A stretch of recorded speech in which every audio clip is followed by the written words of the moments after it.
जहरमुक्त खेती अभियान को लेकर बड़ी पहल की गई। पीएम की जहरमुक्त खेती मुहिम को बढ़ाएगा आगे BSEH। गुजरात के राज्यपाल आचार्य देवव्रत भिवानी आएंगे इसके लिए।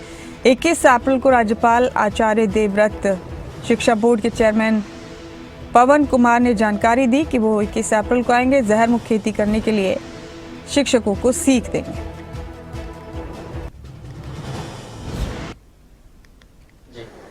कृषि प्रधान देश में हरियाणा की पहचान दूध दही के खाने से होती थी, लेकिन हरित क्रांति आने के बाद जो है यहाँ भी जो है वो जहरीले खाद और दवाई आई, जिससे यहाँ का खाना जहर युक्त हो गया। यानी कि अब इसको जहर मुक्त करने के लिए नई मुहिम शुरू की गई है प्रधानमंत्री नरेंद्र मोदी की तरफ से, गुजरात के राज्यपाल आचार्य देवव्रत की तरफ से। उसी मुहिम में हरियाणा विद्यालय शिक्षा बोर्ड भी अपना योगदान देने जा रहा है। किस प्रकार से ये योगदान होगा और कब से शुरुआत होगी, उसके लिए हम हरियाणा विद्यालय शिक्षा बोर्ड के चेयरमैन डॉक्टर पवन कुमार जी से बात करें। सर, कब से ये मुहिम शुरू होने जा रही है और किस प्रकार इस मुहिम का आगाज किया जाएगा?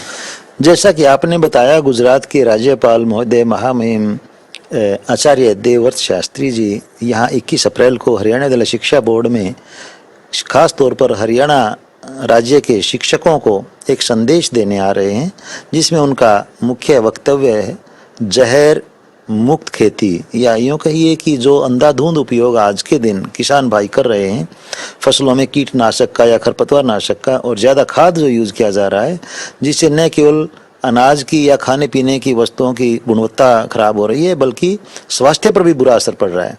तो इसके बारे में शिक्षकों को यहाँ एक संदेश दिया जाएगा, उनको एक दिशा निर्देश दिए जाएंगे किस प्रकार से अपना योगदान समाज में कर सकते हैं कि किसान इनका कम से कम उपयोग करें। सर, किन किन स्कूलों के कितने शिक्षकों को यहाँ पर बुलाया जाएगा और क्या सिर्फ उनको बताया जाएगा, समझाया जाएगा या प्रैक्टिकल करके दिखाया जाएगा?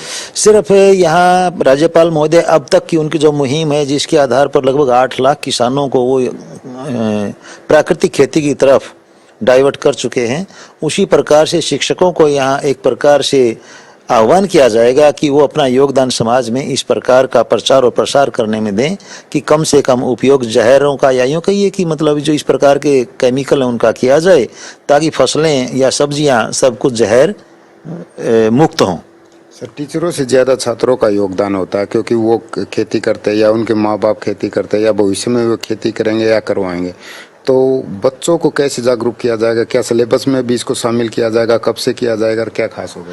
बिल्कुल, हरियाणा विद्यालय शिक्षा बोर्ड ने पहले से ही कृषि विज्ञान विषय लागू कर रखा है, जो कि विद्यार्थियों के लिए ऑप्शनल विषय है, जो चाहे वो इसको ले सकते हैं। और शिक्षकों को इसलिए यहाँ इसमें जोड़ा जा रहा है क्योंकि शिक्षक की भूमिका समाज में बहुत बड़ी होती है। वो अपने सभी विद्यार्थियों को न केवल एक सत्र, आने वाले स्तर में भी वो बार बार जैसे इस प्रकार की शिक्षा देंगे, प्रेरित करेंगे, तो अवश्य ही इसके लाभदायक परिणाम होंगे। सर, जो किसान प्राकृतिक खेती करते हैं, जहरी युक्त खेती करते हैं, क्या उनसे प्रेरणा लेंगे, उनको आदर्श के रूप में माना जाएगा या उनको दूसरे किसानों की तरफ या जो शिक्षक हैं उनको प्रेरणा के रूप में उनके सामने प्रस्तुत किया जाएगा? कुछ ऐसा कोई कार्यक्रम? बिल्कुल, राज्यपाल महोदय भी इसी बात से उत्साहित हैं कि किस प्रकार से 8 लाख किसानों ने जिन्होंने प्राकृतिक खेती अपनाई है वो कितना ज़्यादा उसमें उनको बेनिफिट हो रहा है, और फायदा होने के साथ साथ किस प्रकार से जहर मुक्त जो अनाज और सब्जियां आम जन तक पहुंचाई जा रही हैं, वहाँ स्वास्थ्य लाभ हो रहा है। क्योंकि इसमें कोई दो राय नहीं, आज के दिन खासतौर पर कैंसर या डायबिटीज़ या हाई BP की जो बीमारियां हैं, ये सारी की सारी इसी वजह से हैं क्योंकि हमारा खान पान जो है उसमें केमिकल्स या यूँ कहो कि टॉक्सिक जो सब्सटेंस हैं, जहरीले जो पदार्थ हैं, उनकी अधिकता हो गई है। तो इसमें ज़रूर इसका लाभ मिलने के चांस हैं। जी, शुक्रिया।